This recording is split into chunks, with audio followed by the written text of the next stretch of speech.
नमस्कार सर्वांना, मी शिल्पा जाधव.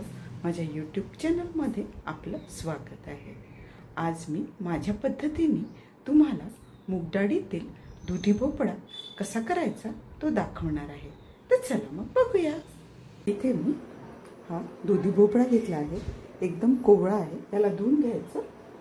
आता याची आपण साल काढून घेऊ. एकदम कोवळा भोपळा घ्यायचा, खायला खूप रसरशीत लागतो तो भोपळा.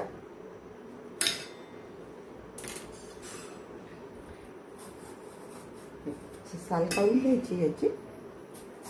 ही भाजी जास्त कोणाला आवडत नाही खायला, स्पेशली मुलांना, पण तुम्ही डाळीत केली ना तर याचा स्वाद खूप छान लागतो. आता याची आपण काप करून घेऊया. तुम्हाला लहान मोठे कसे करायचे त्या हिशोबाने बघ. किती एकदम छान कोवळी आणि रसरशीत आहे. ही खूप सुंदर लागते खायला. पाणीदार भाजी आहे ही. या नक्की आपल्या आहारामध्ये असायलाच पाहिजे. आता ही मी सगळी काप करून घेते. इथे बघा, मी दुधी भोपळा कट करून घेतला आहे. याला मी थोडं जाडसरच कट केलं आहे, कारण की याला आपण मूगडाळीत करायचं आहे, म्हणून मी थोडं जाडसर कट केलं. म्हणजे शिजताना जर हे बारीक पातळ कट केले की नाही तर मूगडाळीत एकदम मुरून जाणार. पण याला फोडणी करू घेऊ. फोडणी करण्याआधी तुम्ही याचं एकदा याला धुवून घ्यायचं पाण्याने. एकदा मी काढून घेणार आहे आणि मग फोडणी करणार. इथे एक कढई तापून घेतली मी. तर याच्यामध्ये आपण तेल टाकून घेऊया. बस.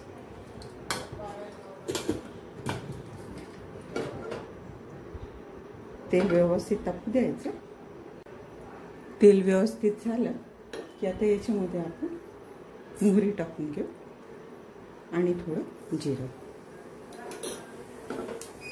जिरं मोहरी व्यवस्थित होऊ द्यायचं. जिरं मोहरी व्यवस्थित झाले की याच्यात आपण बारीक चिरलेला कांदा टाकू. कांदा एकदम छान मऊसूत परतून घेऊया. एकदम स्वादिष्ट होती ही भाजी आणि एकदम सिंपल आहे.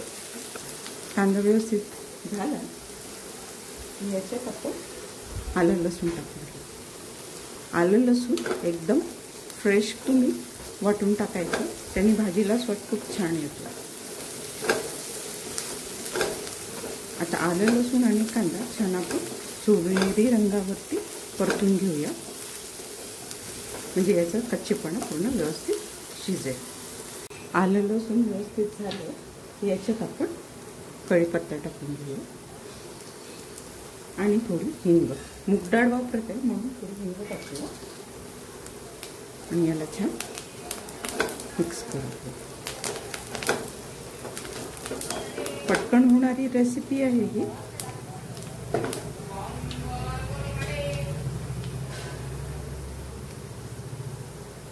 आता हे सगळं झालं की याच्यात मसाले टाकून घेऊ.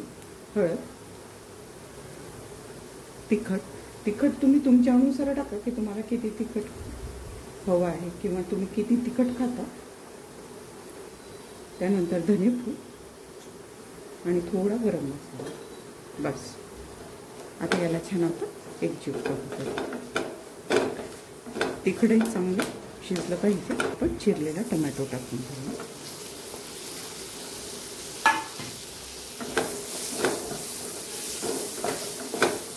तुमची कोणती पद्धत आहे बनवायची तर ती पण मला नक्की शेअर करा. आणि माझी पद्धत तुम्हाला आवडत आहे की नाही हे पण कमेंट करून नक्की सांगा. आता याच्यात चवीनुसार मीठ टाकून घेऊया.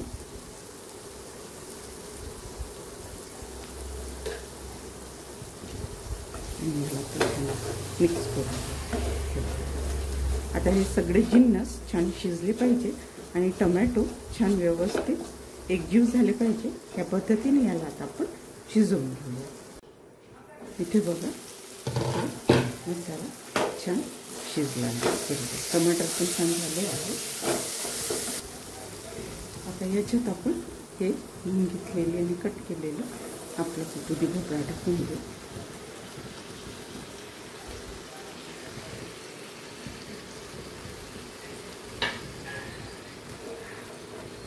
मी ही मूग डाळ भिजू टाकली होती. 1 तासभर मी भिजू टाकली आहे. आता हे आपण याच्यात टाकून देऊया.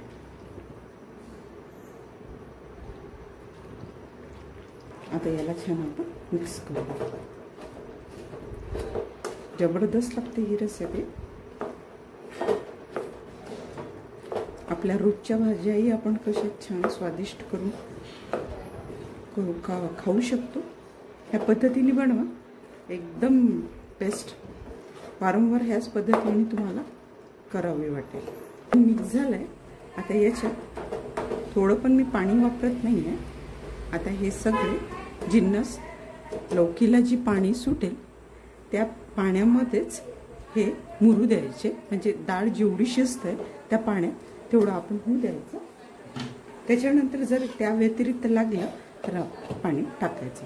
आता याला कमी फ्लेमवरती छान शिजू द्यायचं. इथे आपण चेक करून बघूया. किती छान हे बघा. काही एक थेंब पण मी पाणी अद्याप टाकलेलं नाही याच्यात. फक्त दुधी भोपळ्याला जे पाणी सुटलंय त्याच्यामध्येच ही भाजी व्यवस्थित मी शिजवून घेते. आपण चेक करू डाळ की शिजली की नाही. हे बघा व्यवस्थित शिजली आहे. म्हणजे पाण्याचा वापर करायची गरज पडली नाही. हे बघा. आणि हे पण बघून घेऊ की आपला दुधी भोपळाही व्यवस्थित शिजला आहे की नाही. हे बघा हा छान शिजला आहे. म्हणजे दोन्ही गोष्टी व्यवस्थित शिजल्या आहेत.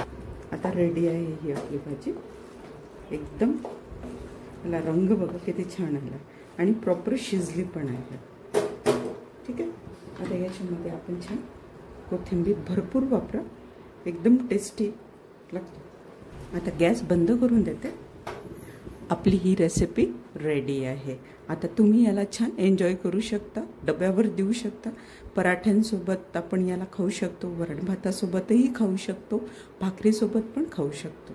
रेसिपी आवडल्यास लाईक, शेअर, कमेंट आणि सबस्क्राईब करा. आणखी तुम्हाला कोणती रेसिपी बघायला आवडेल मला कमेंट करून नक्की सांगा. स्वस्त राहा आणि मस्त खा. थँक्यू.